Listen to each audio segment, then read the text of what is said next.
ఈ మార్గదర్శికి అండగా అరాచకాలకి లేదా అక్రమాలకి ఈనాడు అండగా నిలుస్తోందా? ఇప్పుడున్న పరిస్థితుల్లో ఈనాడు జోలికి వెళ్ళే పరిస్థితి అంటే మార్గదర్శి జోలికి వెళ్ళే పరిస్థితి ఉందా? విజయబాబు గారు. దీనికంటే ఒకసారి మనకి ప్రపంచంలో షేక్స్పియర్ రాసినటువంటి జూలియస్ సీజర్లో పాపులర్ డైలాగ్ ఒకటి ఉంటుంది. Friends Romans countrymen, lend me your ears, I come to bury Caesar not to praise him, the evil that men do lives after them. చాలా అద్భుతమైన డైలాగ్ అండి ఇది. The evil that men do lives after them అనేది ఒకటేను. ఆయన stands ఏమంటాడంటే, the Brutus is a honourable man అంటాడు వ్యంగ్యంగా. మార్క్ యాంటోనీ స్పీచ్ ఇది. ఇక్కడ నాకు నచ్చిన ఇక్కడ అప్లికబుల్ అయ్యే 2 పదాలు చెప్తాను మీకు. The evil that men do lives after them అంటే మనకు కూడా ఒక మనిషి చనిపోయిన తర్వాత కూడా ఆ పాపాలు అనేటువంటివి మాత్రం చాలా చక్కగా బతికే ఉంటాయి, అవి వెంటాడుతూనే ఉంటాయి అనేటువంటిది అక్కడ అర్థం. మనిషి పోవచ్చు కానీ అతను చేసిన పాపాలు సజీవంగా ఉంటాయి, అవి వెంటాడుతూనే ఉంటాయి. ఇది ఇక్కడ చక్కగా స్వర్గీయ రామోజీరావు గారికి అప్లికబుల్ అవుతుందని నేను అనుకున్నా. అట్లాగే the Brutus is honourable man. మనకి ఇప్పుడు వాళ్ళ ఆంధ్రప్రదేశ్లో బ్రోటస్ ఈజ్ ఆనరబుల్ మ్యాన్ అని అందరూ కూడా జేజేలు కొడుతున్నారు కదా. సో అందుకని చరిత్ర ఎంత అద్భుతంగా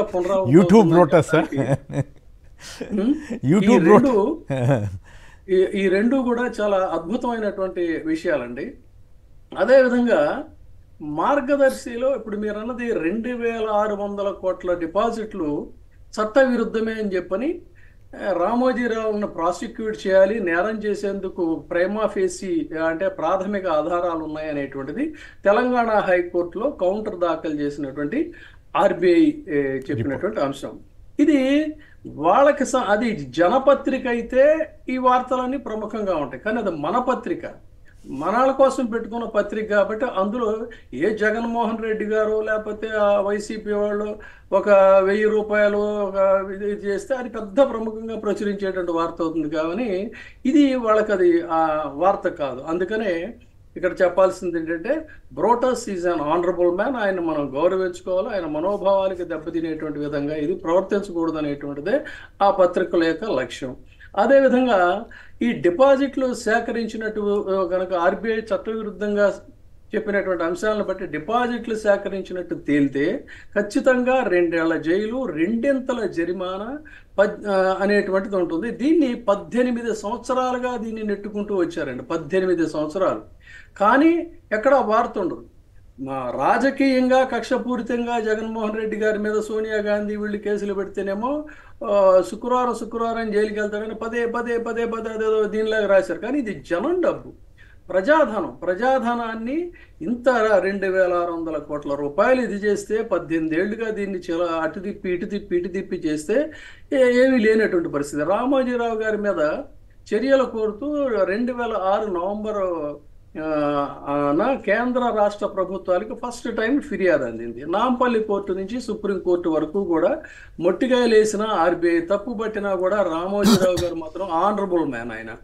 కాబట్టి 18 ఏళ్లుగా తన అక్రమ దందాన్ని కొనసాగిస్తూ వచ్చారు. అదేవిధంగా చిలవల పొలాలు పుట్టించే దీంట్లో సొంతగా ఆడిట్ చేయించుకుంటే సుప్రీంకోర్టు ఎంత చక్కగా చెప్పిందంటే, డిపాజిట్దారులకు సొమ్ముని చెల్లించేసామని మీ లెక్కలతో మీ ఆడిటర్లతో ఇస్తే ఇది కుదరదు, ఈ కుతంత్ర అని చెప్పని నేరం నాదే, దర్యాప్తు నాదే, తీర్పు నాదే అంటే కుదరదు అని చాలా స్పష్టంగా చెప్పిందండి సుప్రీంకోర్టు. ఎంత బాగా చెప్పింది చూడండి. నేరం నాదే, దర్యాప్తు నాదే, తీర్పు నాది. ఇప్పుడు రేపు ఆంధ్రప్రదేశ్లో కూడా అనేక అంశాల్లో జరగబోయేటువంటిది కూడా ఇదే. కాబట్టి డిపాజిట్దారుల పాన్ నంబర్లు, పూర్తి చిరునామాలు లేకుండా డిపాజిట్లు సేకరించినటువంటి మార్గదర్శి ఫినాన్షియర్స్ కి చెల్లించాల్సినటువంటి 2610 కోట్ల రూపాయలని 2006లో ఇచ్చేసినట్టుగా అఫిడవిట్లో పేర్కొంటే 2008లో సమర్పించిన అఫిడవిట్లో 1864 కోట్లు చెల్లించామని చెప్పారు. మరి మిగిలిన 800 కోట్ల డిపాజిట్లు ఏమయ్యాయి అనేటువంటి దాని మీద మాత్రం ఎక్కడా క్లారిటీ ఇవ్వలేదు. గుట్టు చప్పుడు కాకుండా రికార్డుల నుంచి తొలగించిన 800 కోట్ల రూపాయలు మరి ఏమైపోయాయి అనేటువంటిదే ఇది. అయినా సరే వారు ససేమిరా అని చెప్పి అన్నారు. ఇది స్థూలంగా సూక్ష్మంగా మామూలు జనాలకు అర్థమయ్యేటువంటి వ్యవహారం ఇది జరిగింది. దీన్ని ఆర్బీఐ తప్పుపడితే కూడా ఇంత పెద్ద సంచలనాత్మకమైనటువంటి వార్త ఇది లేదు. కాకపోతే ఒకటేంటంటే ఇటీవలే ఆంధ్రప్రదేశ్ ప్రభుత్వం తరపున వారు చాలా అత్యంత గౌరవంగా నివాళులు ప్రభుత్వం తరపున స్వీకరించినటువంటి స్వర్గీయ రామోజీరావు గారికి ఆ రోజున సభలో ఆయనకు భారతరత్న ఇవ్వాలి అన్నారు. కాబట్టి బహుశా ఈ అంశంతో ఖచ్చితంగా ఆయన భారతరత్నకి అర్హత సాధించే ఉంటారని చెప్పని నేను అనుకుంటున్నాను. ఇది వాళ్ళకి కావాల్సినటువంటి అంశాలు ఇవే కదండి, అర్హతలు కూడా ఇవే కదా, ప్రాతిపదిక కూడా అదే కదా. ఎందుకంటే రాజ్యాంగాన్ని అక్కడ లైట్లన్నీ ఆర్పేసేసి అంబేద్కర్ని మాత్రం చీకట్లో పెట్టి వాళ్ళ సొంత రాజ్యాంగాన్ని వాళ్ళు రచించుకున్నారు, సొంత రాజ్యాంగంతోనే వాళ్ళు వ్యవహరిస్తున్నారు. మనం గతంలో కూడా ఇదే చెప్పుకున్నాం, ఏంటంటే ఈ హింసని ప్రోత్సహించడం అనేటువంటిది పేరుకి వైసీపీ మీదైనా హింసని ప్రోత్సహించడం అనేటువంటి మొదలు పెడితే అది ఫ్రాంకెన్‌స్టైన్ లాగా అంతిమంగా వాళ్ళనే అది కబళిస్తుందని చెప్పాం. కాబట్టి వాళ్ళ పోలీసులైనా మహిళా పోలీసులైనా మరొకరైనా కూడా మంచి క్వాలిటీ మందు కొట్టిన తర్వాత దీని యొక్క రిప్రకషన్స్ ఇంకా ముందు ముందు ఎలా ఉంటాయి అనేటువంటిది కూడా చూడొచ్చు. కాబట్టి అక్కడ హింసారాజ్యమే వెళ్తుంది.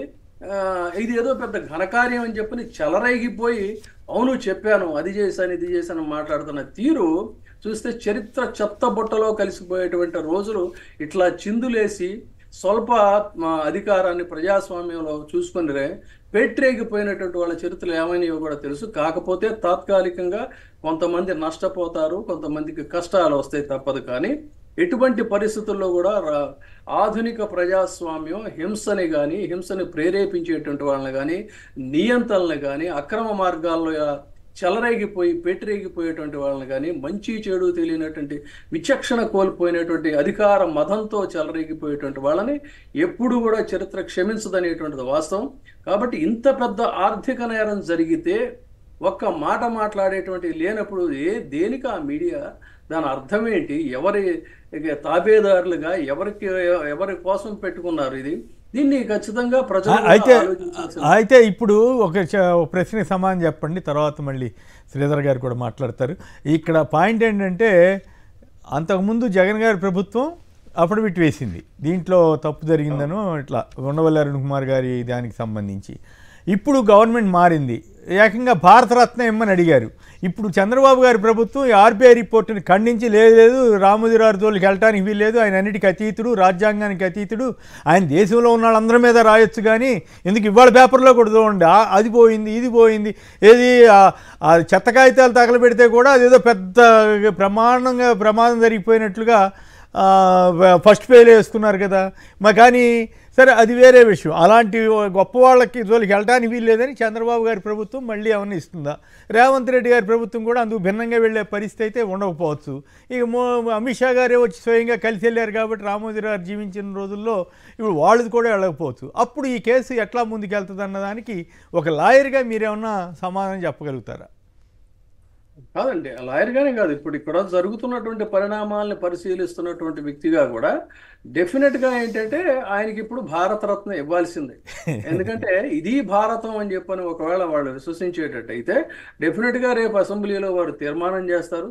చేసి ఇంత ఘనకార్యాలు సాధించినటువంటి వ్యక్తి మన వ్యక్తి కాబట్టి మనం డెఫినెట్గా కూడా ఆయనకి భారతరత్న ఇవ్వాలని రేపు ఆంధ్రప్రదేశ్ అసెంబ్లీలో వాళ్ళు ఒక తీర్మానం చేసి కేంద్ర ప్రభుత్వానికి పంపిస్తారు. అందులో కించిత్ ఆశ్చర్యం లేదు. పోతే ఏముందండి, సగటు జనం ఇప్పుడు అదేదో అగ్రి గోల్డ్ అని చెప్పని ఒక వైసీపీకి సంబంధించిన వ్యక్తి మీద కేసులు పెట్టి చేస్తున్నారు. అసలు అగ్రి గోల్డ్ మొదలైంది చెప్పండి, ఆ దందాన్ని సాగించింది ఎవరు, ఆ భూములను వాల్చుకోవాలని చూసింది ఎవరు? చరిత్ర మర్చిపోతే ఎలా మనకు తెలియదు. కాదు, ఇప్పుడు ఏమవుతుంది అనేది నా ప్రశ్న. ఇప్పుడు ఏమవుతుంది, ఈ మూడు గవర్నమెంట్లు వాళ్ళ చేతిలో 18 ఇప్పుడు ఏముందండి, ఆర్బీఐ కౌంటర్ దాఖలు చేసింది. కౌంటర్ దాఖలు చేసిన తర్వాత మళ్ళీ దాని మీద వాళ్ళు ఇంకొకటి ఏదో తిరకాసు పెడతారు. ఇది అలా సాగి ఒక 18 ఏళ్ళు లాగినటువంటి దీన్ని ఇంకో 18 సంవత్సరాలు లాగలేరా? ఖచ్చితంగా లాగుతారు. వాళ్ళకేం అవ్వదనేది ఈ వ్యవస్థలన్నీ వాళ్ళ గుప్పిట్లోనే కోర్టుల్లో ఇప్పుడు మనకు తెలుసండి, justice delayed is justice denied. ఇప్పుడు ఎంతమంది వాళ్ళ పిల్లలకి పెళ్లిళ్ళు చేసుకోవాలని, కొడుకులను చదివించుకోవాలని, దాచుకున్న డబ్బులతో ఇల్లు కట్టుకోవాలని మధ్యతరగతి ప్రజలు సగటు ప్రజలు ఎంత పైసా పైసా కూడబెట్టి ఒక ఇందులో డిపాజిట్ చేసుకుంటే వాళ్ళకి అందిండ వ్యవహారం ఎక్కడ ఉందండి? లేదు కదా. మొత్తం బినామీల పేరుతో ఉన్నటువంటి వాళ్ళందరికీ డబ్బులు చెల్లించినట్టుగా పెట్టారు. కానీ ఈ రోజుకి కూడా న్యాయబద్ధంగా డబ్బులు అందుకోవాల్సినటువంటి వాళ్ళకి ఇక్కడ డబ్బులు అందలేదు. అందాయా లేదా అనేది సమస్య కాదండి. డబ్బులు అంతే అందుండొచ్చు, అది వేరే విషయం. కానీ చట్టబద్ధంగా వీళ్ళు అక్రమంగా డిపాజిట్లు వసూలు చేశారన్న దాని మీద కదా సుబ్రతో ముఖర్జీ సహారా అని తీసుకెళ్లి అన్నాళ్ళు జైల్లో పెట్టారు, నానా గందరగోళం అయ్యారు. అదే ఇప్పుడు అంటే వీళ్ళ పరిస్థితులు వీళ్ళకి అనుకూలంగా ఉన్నాయి. ఆయనకి కూడా పేపర్ ఉంటే ఆయన జోలికి వెళ్ళేవాళ్ళు కాదేమో, సహారా ఆయన జోలికి కూడా వాళ్ళకి ఉందండి మీడియా, సహారా వాళ్ళకి కూడా మీడియా ఉంది. మీడియా ఉంది, అయినప్పుడు కూడా ఆయన జైలుకి వెళ్ళాడుగా. కాకపోతే ఏంటంటే మరి ఈ ఈ ఈ తరహా గైడెన్స్ బహుశా ఆయనకి ఉండదు, లేకపోతే ఈ తరహా రాష్ట్ర ప్రభుత్వాలు కేంద్రం ఆయన చేతిలో లేవేమో అట్లయితే. లేవండి. సహారా వ్యవస్థల్ని మేనేజ్ చేసే శక్తి వాళ్ళకి లేదేమో అట్లయితే. కరెక్ట్. రైట్.